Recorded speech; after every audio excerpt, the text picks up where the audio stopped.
Do you wonder if you're ready to start making amends? Well, in this episode, we'll show you how to avoid the pitfalls of trying to make those amends before you're ready.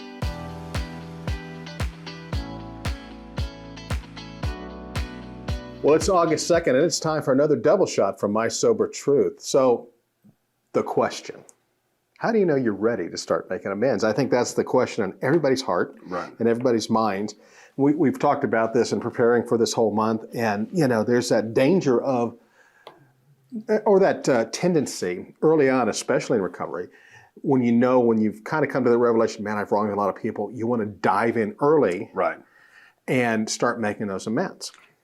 But there are some pitfalls. Absolutely. And I think one of the things that we've talked about in preparing for this week's worth of episodes and some of the things that we'll do in the next week is what happens when you make those amends too early. What are you setting yourself up for? One of the things I love about this reading today is that one line in it, and it said something like this. It says, I'm careful to remember that the self-satisfaction which sometimes comes through the spoken forgiveness of those I've harmed is not my true objective. Right. This all goes back to being ready for amends, having your heart and your mind in the right place. And so here's the $64,000 question.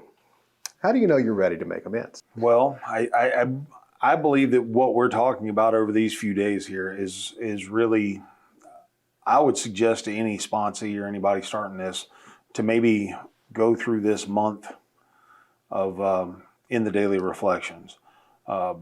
Especially this first 7-10 days, whatever it is, kind of getting you through and just reminding you, before you get started on this, there are definitely things that you hopefully have done. Right.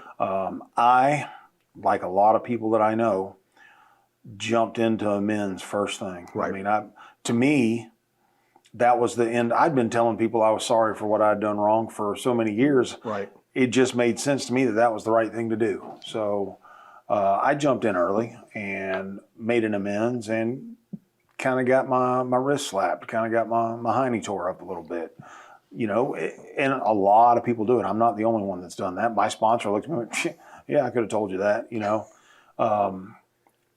I basically had somebody tell me, well, I don't really give a crap about that thing you're making amends. You're trying to tell me you're sorry about. What about this other thing you did? And the other thing was something that I'd completely forgot about. Right. So like in the moment, I'm struggling trying to figure out and put this together. And, and especially that would have been, luckily that was not a person who I had a major resentment against. Because a lot of times you're going to be trying to make amends to somebody you've done wrong, but they've also done you wrong. Right. And so that's where all this comes in. And like the sentence that you just read,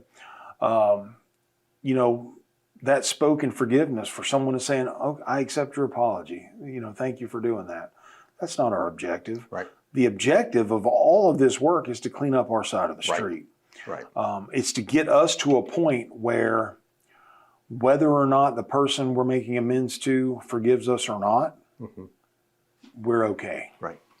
It's almost that you need to know going into this whole process is that you're not responsible for the outcome. Exactly. You're responsible for doing your bit. I'm responsible for the work that has been set out before me. Exactly. I have no way to tell whether or not the person that I'm trying to make amends to is in a place to forgive me or not. Right. All I can do is try to clean my side of the street up as best I can and get myself to a spot where I know that I've done what I could do to try to make amends. Going forward, what I'm really doing all this for is some personal peace. Right. And if I can get myself to a point where, even though this person has rejected what I've asked, my amends, they've told me they'll never forgive me, and I know they'll never forgive me.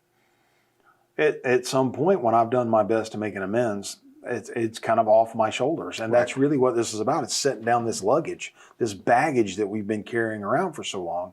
We've got to figure out a way to put it down. Well, putting it down is doing what I can to make it right.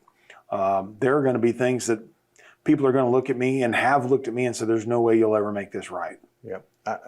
I couldn't say it more. The last sentence of today's reading says it so well. It says, in this process, I'm mended and made fit to move forward. Exactly. And again, this whole journey is about being mended and being made fit to move forward. Right. And I love it. So as we wrap up, I want to pose the same question to our viewers today and get their take of it. And so guys, tell us this. How did you know you were ready to start making amends? Take a few minutes, put your answers down in the comments section below. We can't wait to read what you have to say about on this subject. And on that note, for My Sober Truth, I'm Mark. Hey, and I'm Sean, and here's hoping that today you stay drunk with success. Love y'all. Hey folks, thanks for watching. If you're thirsty for another round, then belly on up to mysobertruth.com and click on the double shot button today. There you'll find the encouragement, inspiration, and support that'll help you stay clean, on track, and prospering in every area of your life. Take a moment to subscribe to this channel, and if you got a minute, stick around. Let's watch another video together.